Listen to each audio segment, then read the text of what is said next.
On the election intelligence dashboard, I want to show you some of the key things to look out for when polling starts tomorrow. Remember, the last assembly elections in 2016 were incredibly close fought. What you need to look out for just is the swing seats.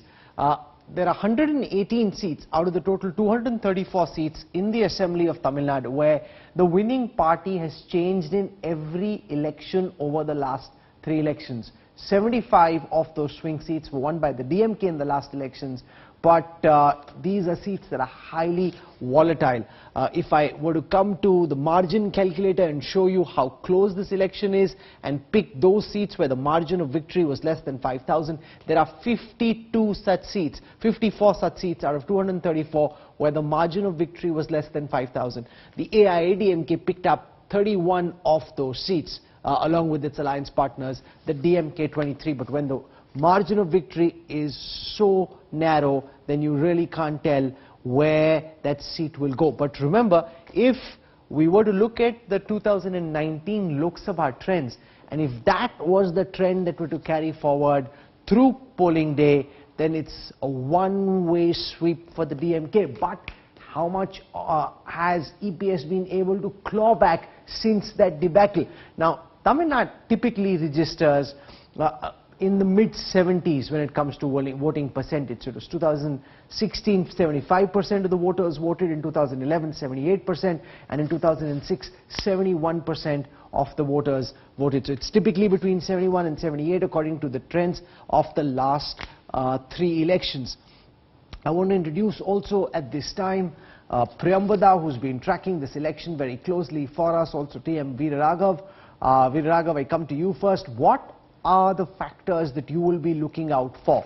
Will this be a hard-fought election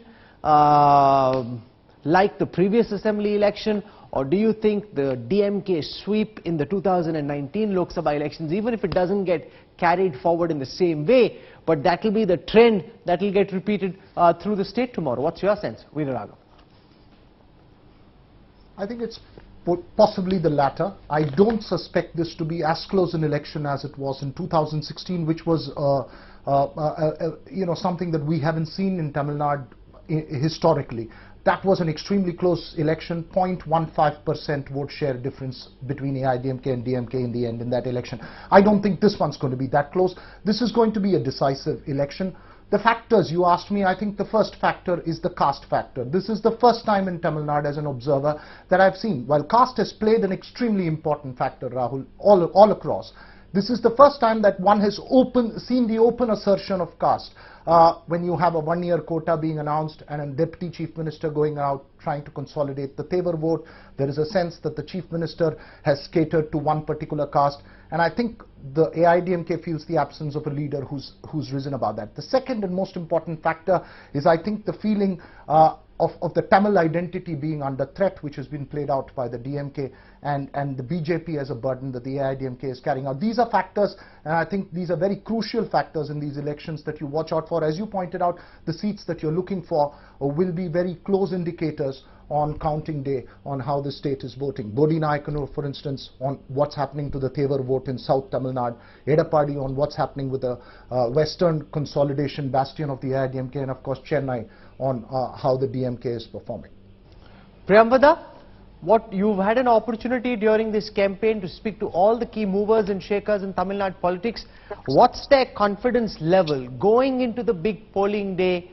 How confident are both EPS and Stalin that they'll be able to cross the finishing line on the 2nd of May?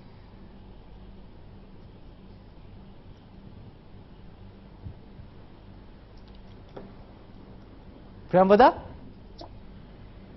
Rahul, can you just repeat that question? I seem to have missed the audio. Okay, so I'm saying you had an opportunity to speak to all the key movers and shakers in Tamil Nadu politics. How confident do EPS and Stalin seem that they'll be able to take their alliances across the finishing line? Technically, both EPS and Stalin seem very confident for the simple factor the Chief Minister, EPS goes with the line that he has fulfilled most of the promises. He was able to deliver a good governance, especially handling of COVID situation in Tamil Nadu was extraordinary according to the Chief Minister, which has reached out to the people, except for the alliance arithmetics of DMDK falling out in the last minute, which would eat into other backward caste votes, and this 1-year reservation in some way going in favor of the present NDA alliance, in some way going against the ADMK alliance, because you have 10.25%, but then especially northern districts of Tamil Nadu, you might have half a percentage of 1 years, and remaining could be SCs and other backward castes who are not happy with the 1-year reservation. And also DMDK and AMK are going to be playing a crucial role as far as the ADMK is concerned.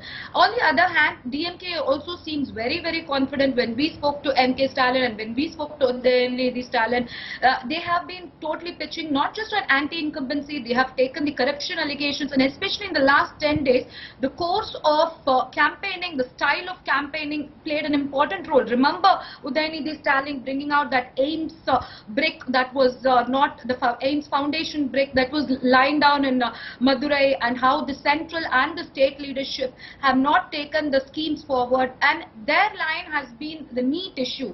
Yesterday was a very crucial day where Mafoy Pandirajan had released an edited audio about on NEET issue, and which was immediately the brother of Anita had complained to the local SP. So these are the issues. They are playing on the Tamil sentiments. They are playing on how the central government could take away the state autonomy in Tamil Nadu, which the DMK has believed for many, many years. So there are pros and cons on both the sides. Both of them are weighing on their strength. Also on ADMK, they have clearly projected EPS as the face, and we know that remarkable scene where he cried about the allegedly derogatory remarks made against his mother by DMK's A. Raja. So the last 10 days, the campaigning style of both the parties and their star campaigners have played a very, very crucial role to the voter level.